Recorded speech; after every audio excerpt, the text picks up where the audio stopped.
अगर आपने किसी भी क्वेश्चन में ऐसा पाया कि उसमें से किसी एक टर्म को टी मान लेने पर उसका डिफरेंशिएशन, उस टर्म का डिफरेंशिएशन क्वेश्चन के बाकी बचे हुए पार्ट से मैच कर रहा है, तो आप उस वाले टर्म को टी मान लीजिएगा जिस टर्म का डिफरेंशिएशन बाकी पार्ट से मैच कर रहा हो। ओके, बस इतना ही सा कॉन्सेप्ट है। सारे क्वेश्चन इसी कॉन्सेप्ट से होंगे। देखिए जैसे शुरू करते हैं, ठीक है ना।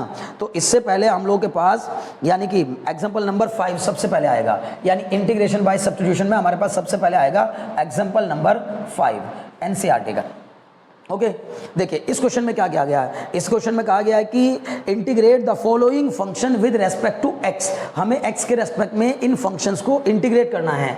तो इंटीग्रेट करने के लिए हम उसको आई मान लेते हैं। तो आई इज इक्वल टू, मुझे किसको इंटीग्रेट करना है, साइन एम एक्स को इंटीग्रेट करना है। और किसके रेस्पेक्ट में करना है बच्चों, एक्स के रेस्पेक्ट में ही करना है। तो इसका मतलब है कि मैं इसको लिखूंगा integration of sine m x d x.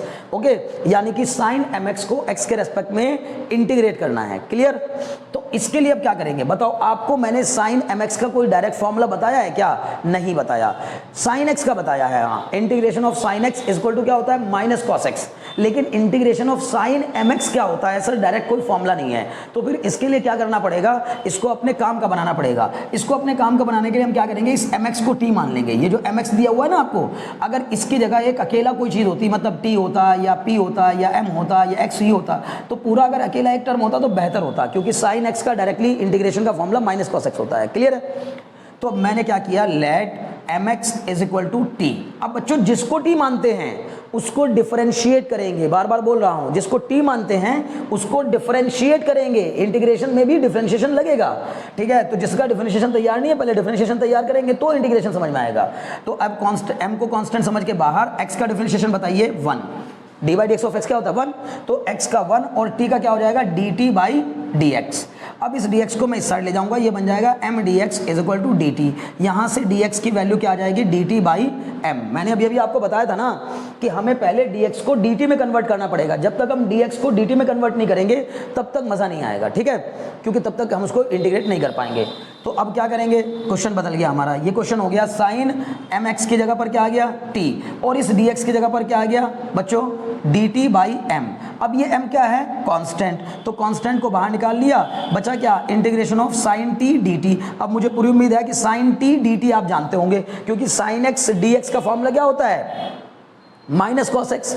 Sign x का माइनस कॉस एक्स, तो साइन टी का माइनस कॉस टी हो जाएगा ना। तो सीधे सीधे ये आ जाएगा 1/m इंटू में कितना, माइनस का कॉस टी प्लस सी। ये आई की वैल्यू आ गई, यानी कुल मिला जुलाकर मेरा आंसर क्या आ गया, I is equal to minus का 1/m, माइनस का 1/m कॉस टी प्लस सी। लेकिन टी के टर्म्स में आंसर नहीं छोड़ना है, क्योंकि हम जो भी चीज़ें मानते हैं वो कभी भी आंसर में नज़र नहीं आनी चाहिए। मैथमेटिक्स में हम जो लैग करते हैं ना, वो आखिर तक जाते जाते, यानी कि आंसर तक जाते जाते वो एलिमिनेट हो जाना चाहिए, गायब हो जाना चाहिए।